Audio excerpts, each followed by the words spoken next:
दोस्तों, शुगर क्या है? शुगर एक जनरल टर्म है जो एक क्लास ऑफ मॉलिक्यूल्स को डिस्क्राइब करती है जिसे कार्बोहाइड्रेट बोलती है। ये हर तरह के खाने पीने में होते हैं। एक बार अपना फेवरेट स्वीट प्रोडक्ट का लेबल चेक करो। Glucose, fructose, sucrose, maltose, lactose, dextrose और स्टार्च, ये सब शुगर के ही फॉर्म होते हैं।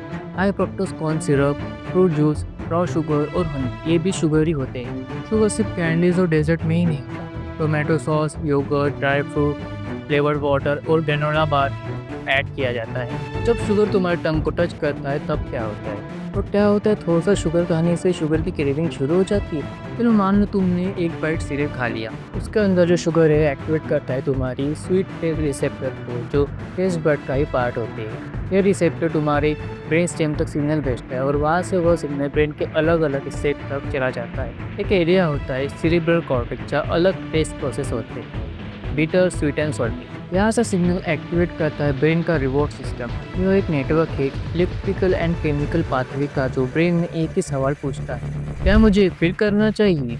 जो वार्म फीलिंग आती है जब तुम चॉकलेट केक खाते हो, वो तुम्हारा रिवॉर्ड सिस्टम बोलता है ये सिस्टम सिर्फ फूड से ही नहीं, सोशलाइजिंग से, सेक्शुअल बिहेवियर से और ड्रग से भी एक्टिवेट होता है। लेकिन अगर ओवर एक्टिव हो जाए तो प्रॉब्लम शुरू होती है, कंट्रोल लूज हो जाता है, क्रेविंग बढ़ जाती है और टॉलरेंस भी डेवलप हो जाता है। अब सीरियस स्टमक तक जाता है और वहाँ से वह गट तक पहुँचता है। वहाँ भी शुगर रिसेप्टर होते हैं। ये टेस्ट बड तो नहीं होते, पर और ब्रेन को सिग्नल भेजते हैं, यार तो तुम फुल हो गए हो या आपकी बॉडी को ज़्यादा इंसुलिन बनाना चाहिए एक्स्ट्रा शुगर को हैंडल करने के लिए।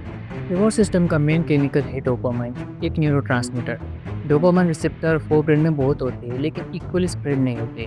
कुछ एरिया में डेंस क्लस्टर होते हैं और वही रिवॉर्ड सिस्टम का हॉटस्पॉट होते हैं। ड्रग्स जैसे अल्कोहल, निकोटीन या हेरोइन डोपामाइन को ओवरड्राइव पे डालते हैं। इससे लोग इससे एडिक्टेड हो जाते हैं। शुगर भी डोपामाइन को रिलीज करवाता है, लेकिन ड्रग जितना वार्निंग, क्योंकि शुगर यूनिक है। ब्रोकली जैसे फ्रूट का कोई भी डोपामाइन इफेक्ट नहीं होता, इसलिए बच्चे वेजिस खाने से बचना चाहते हैं। अगर तुम एक हेल्दी बैलेंस में खाते हो तो डोपामाइन स्पाइक होता है, लेकिन अगर वही डिश तुम रोज़ खाते हो तो डोपामाइन रिस्पॉन्स धीरे धीरे कम होता है, क्योंकि हमारा ब्रेन न्यू टेस्ट पर ज़्यादा ध्यान देता है। एक तो जंक फूड को डिटेक्ट करना और दूसरा वेराइटी से न्यूट्रिएंट्स भी लेना। वैसे दोस्तों, आपको पता होगा हम अपने फूड प्रोडक्ट पर काम कर रहे हैं, जिसके लिए हमने FSSAI लाइसेंस के लिए भी अप्लाई कर दिया है और कुछ ही मंथ्स में हमें लाइसेंस अप्रूवल भी मिल जाए। चलिए आगे बढ़।